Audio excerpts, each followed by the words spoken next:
Le yen carry trade expliqué en 3 minutes, imagine gagner de l'argent juste en empruntant, ça paraît fou non? Pourtant c'est exactement ce que font des pros de la finance avec le yen japonais. Salut à tous les passionnés d'économie. Aujourd'hui on plonge dans une stratégie financière qui fait trembler les marchés, le yen carry trade. Si t'as déjà rêvé de jouer dans la cour des grands de la finance internationale, cette vidéo est faite pour toi. Accroche-toi bien, ça va décoiffer. Le yen carry trade, c'est simple, tu empruntes des yens à très bas taux au Japon, tu les convertis en une autre devise et tu investis cet argent dans des actifs qui rapportent plus. La différence, c'est ton profit. C'est comme si tu empruntais 100 € à 1% d'intérêt pour les prêter à quelqu'un d'autre à 5%. Malin? Non? Prenons un exemple concret. Tu empruntes 10 millions de yens à 0,1% d'intérêt par an. Tu les convertis en dollars australiens et tu achètes des obligations qui rapportent 4% par an. Résultat, tu gagnes presque 4% de différence. Sur des millions, ça fait un sacré pactole. Mais pourquoi ça marche? Cette stratégie fonctionne parce que le Japon maintient des taux d'intérêt ultra bas depuis des années pour stimuler son économie. C'est une aubaine pour les investisseurs malins. Attention, ce n'est pas de l'argent facile. Si le yen s'apprécie soudainement, tu peux perdre gros. C'est comme jouer au poker avec l'économie mondiale. Les crises de 1997 en Asie et de 2008 ont montré à quel point ça peut devenir dangereux quand tout le monde veut sortir en même temps. Le yen carry trade, c'est pas que pour les traders en costume. Ça influence l'économie mondiale. Ça crée des flux d'argent massifs entre les pays, ça peut former des bulles financières et ça donne des maux de tête aux banques centrales qui essaient de contrôler leur monnaie. Mais au fait, pourquoi le Japon garde des taux si bas? C'est une longue histoire qui remonte aux années 90. L'économie japonaise a connu une période difficile et pour la relancer, la Banque du Japon a décidé de baisser les taux d'intérêt. Depuis, c'est devenu une sorte de piège doré, impossible de les remonter sans risquer de freiner l'économie. Cette situation a créé une opportunité en or pour les investisseurs du monde entier.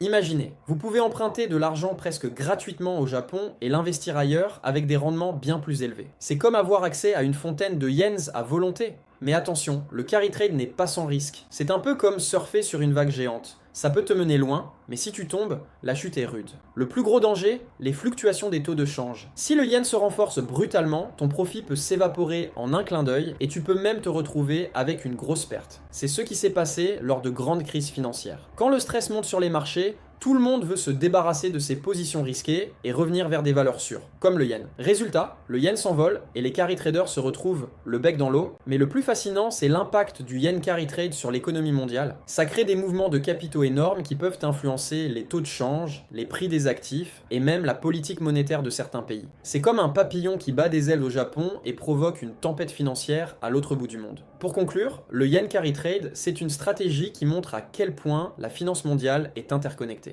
C'est fascinant de voir comment une décision de la Banque du Japon peut créer des opportunités et des risques pour des investisseurs du monde entier. Si cette plongée dans les coulisses de la finance mondiale t'a plu, fais péter le like et abonne-toi. Dans ma prochaine vidéo, on va voir comment les petits investisseurs peuvent surfer sur ces vagues financières. À toi de jouer, commente avec un si tu veux en savoir plus sur les stratégies des pros de la finance.